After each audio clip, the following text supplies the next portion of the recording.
All right. Welcome back to Entertainment Extra with yours truly, Joe Crawford, here on RemicTV.com. I told you before we went on a little break here that we have a heartfelt, warm story here, and the author of his book, Does God Give Us More Than We Can Bear, is with us, Jerry Smith. Jerry, welcome to the show. How are you, sir? Fine, doing great. So happy to be here. As my friend Zig Ziglar says, I'm happy to be anywhere after the diagnosis I had. Well, that is definitely true. The diagnosis you had is a deadly one, and you surpassed it. We're going to talk about that in a second, though. The disease is called pulmonary fibrosis, which is a lung disease. Jerry, tell me a little bit about what pulmonary fibrosis is. Okay, it is as I was told from the beginning, it is an untreatable, incurable lung disease that the medical profession doesn't know what causes it. They don't know what to do for it. There's no medicine. There's no treatment. All they can do now is just give you prednisone, which does nothing but give you a lot of side effects to kill you. And there is, as far as I know, there's still not much research being done. And it attacks your, well, it can be a number of, I think, autoimmune related items. I think due from pollution. So you can get it from water, from drinking, from eating, from breathing. I think it's probably where we have just polluted the planet. And Okay. so it attacks your autoimmune system first, and then in most cases it takes many years to break down your autoimmune system. That's your body's last line of defense. And when it does, then it attacks the lungs. And when it hits the lung spot, it deadens that spot, turns it into scar tissue. You can't breathe air through it, and it can't be reversed. Wow. Okay. Now, do a lot of people die from this, or is this a rare disease? No, that's what makes me so irritated in doing all of my research.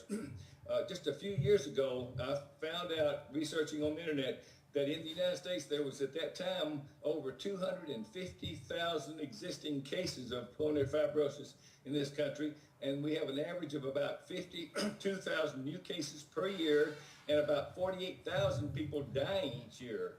And that's about the same statistics as breast cancer.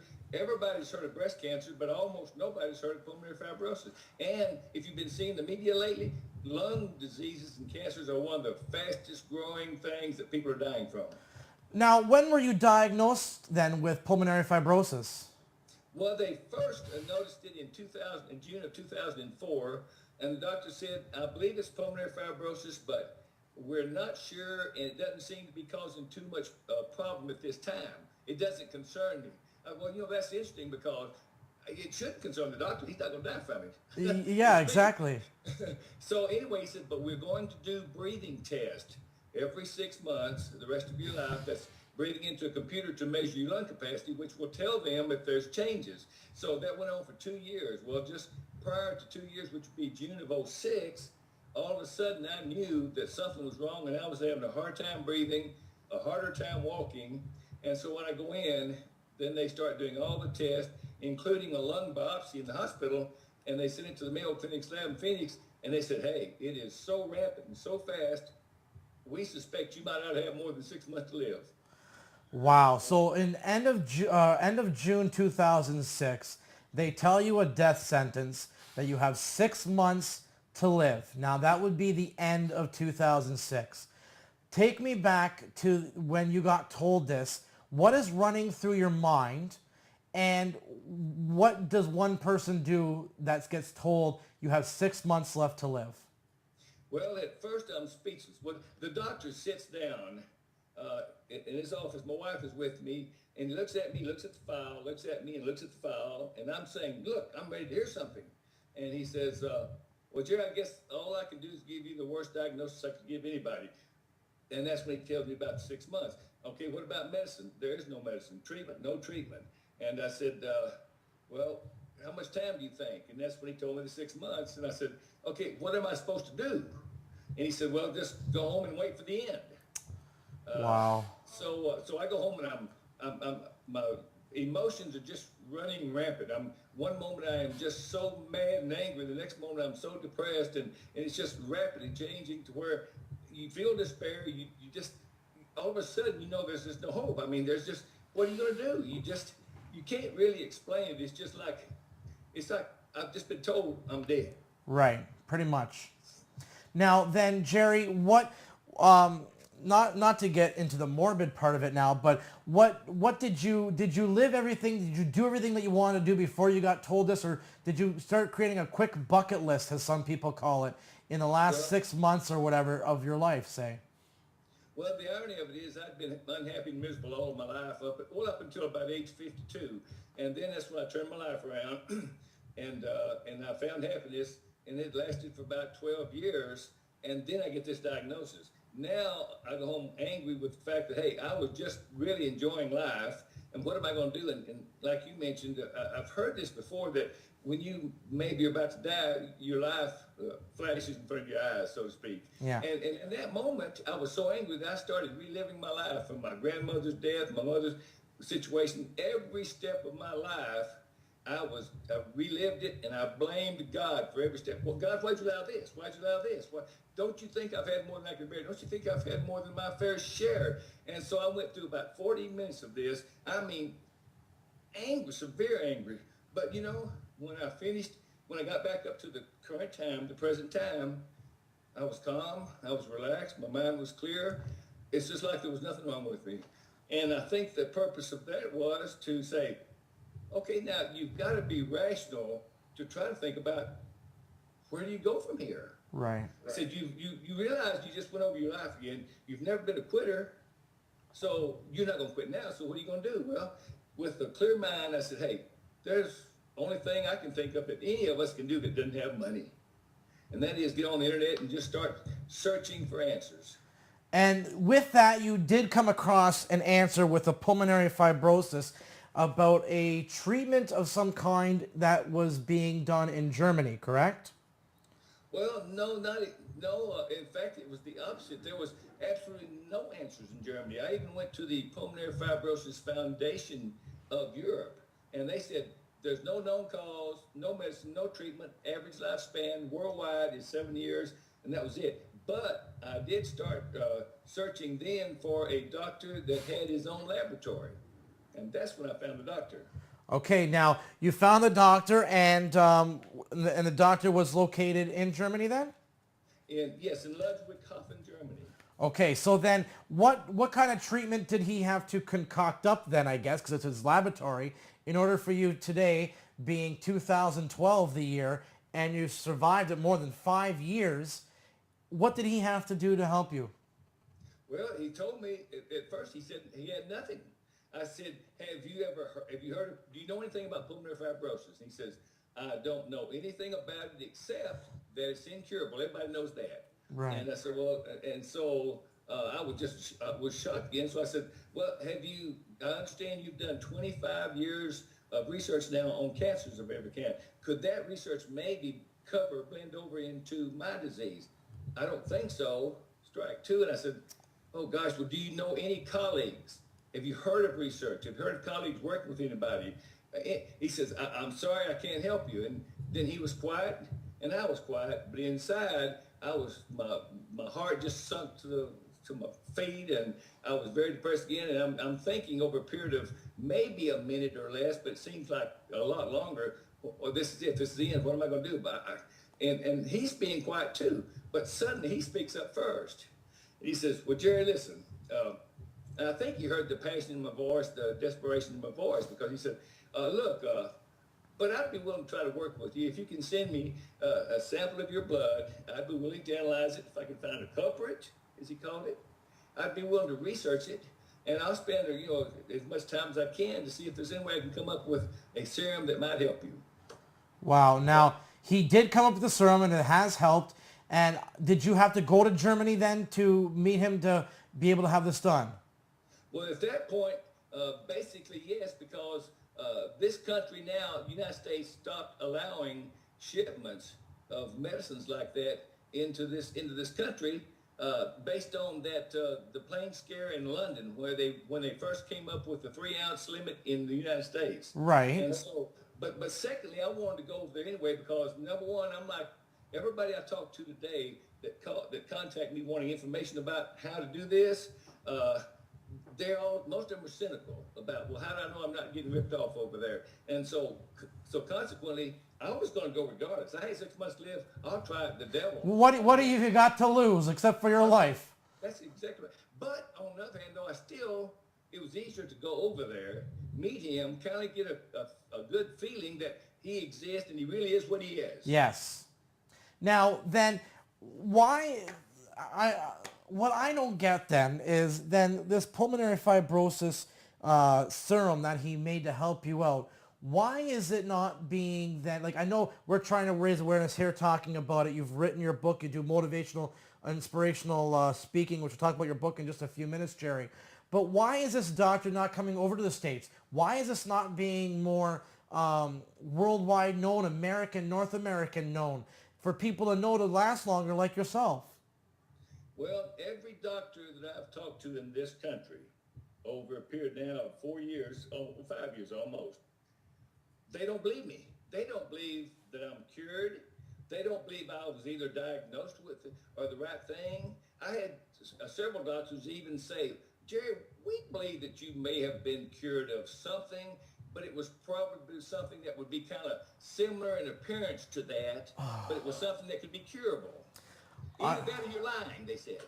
I not to knock down the medical profession myself, but that ticks me off, and I know everyone probably has a story about a bad experience with a doctor of that kind of nature. But that just bugs me because if they don't know about it, then they're not going to research it, then it doesn't even exist. Like, if, for example, if everyone knows the color green and Dr. X never heard about the color green, then it doesn't exist. But the rest of the world knows about green. It just makes me angry, and I know it probably made you very angry as well, and a lot of our viewers out there having the same situation. I have a medical condition that has been ongoing, and it's not even very well known, and it's actually just been getting a little bit more known over the past year, called chiari malformation, but it's always been underlined as migraines.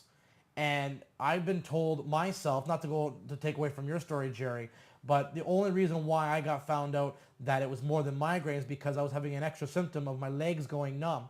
But other than that, it was always dismissed with pills. You just have migraines and but it was more than migraines because it was much more severe than that. And thank God, knock on wood, I had an extra symptom to help find what this was. But there was no other doctor. I had to go through 8 doctors to finally get the 8th one to say, oh, I know what it is, because the rest never heard of it. And it's really ridiculous.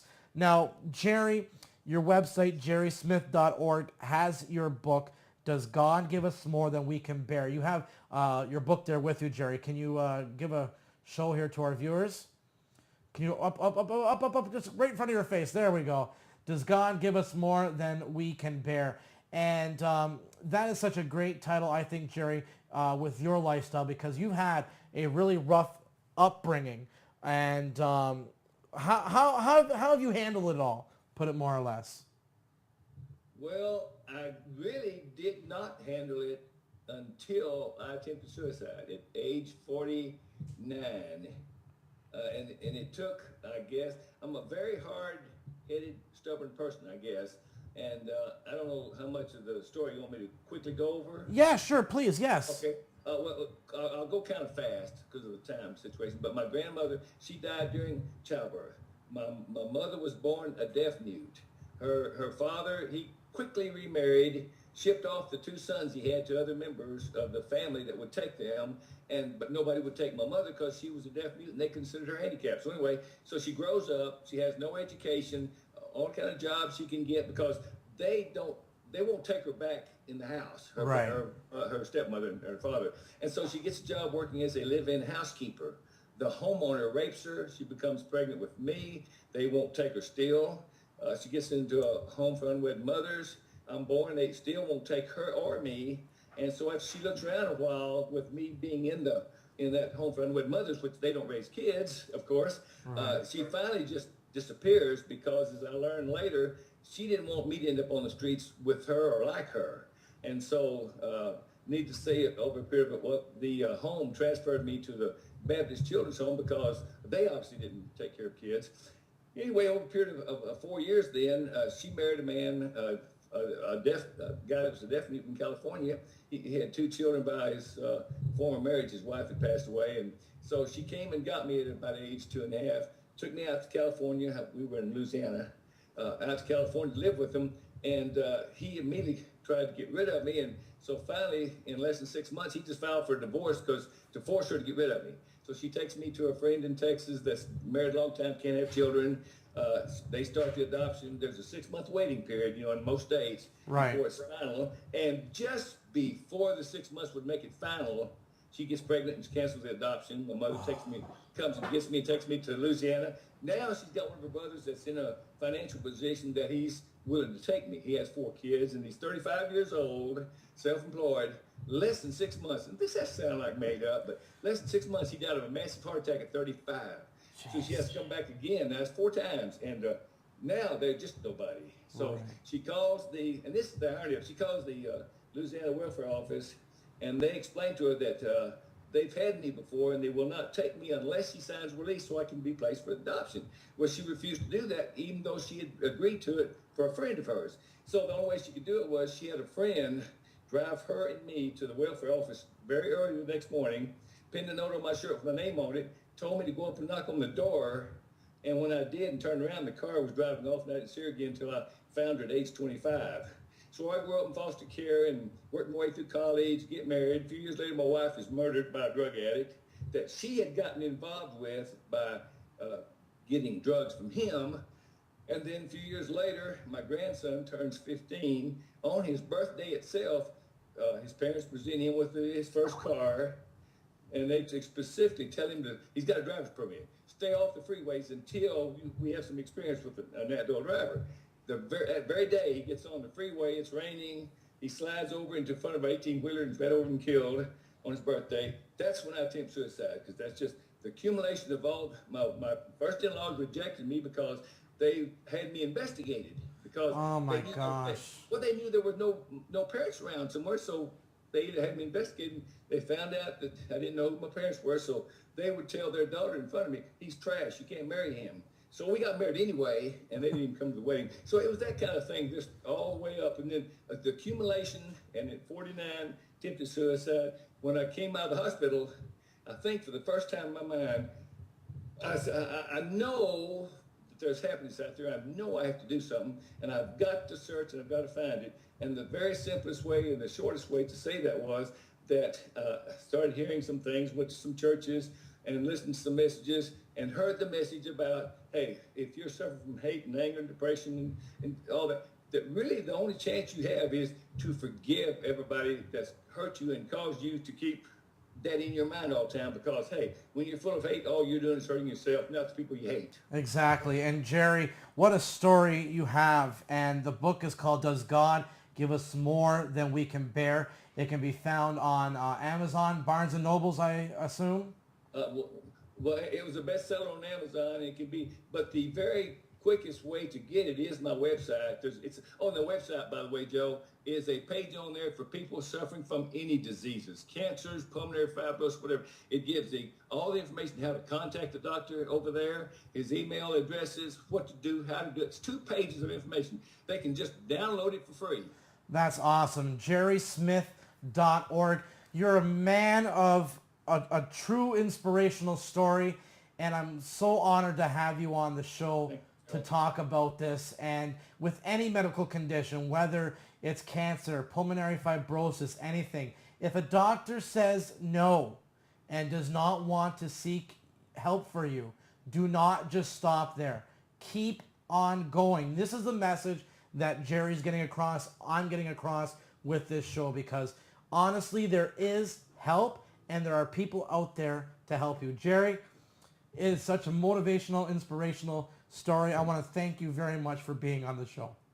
Let's just get that word out to people. There is hope. You got to look for it. There is hope. Believe. Don't let the doctors destroy your hope by telling you there's nothing left. Don't listen to them. That's absolutely right. Jerry, you're more than welcome to come on the show anytime. I thank you very much. I've got a And third book coming out this fall. I'd like to contact you with it. okay, that sounds great. I'd like to have you on in the fall time again. I look forward to having you on. Thank you, Joe. Appreciate it very much. Thank you very much, Jerry. Thank you for watching Entertainment Extra on Remix TV with Joe Crawford. Goodbye. Jerry, thank you very much. Sorry I teared up on the end, but it's such a movie.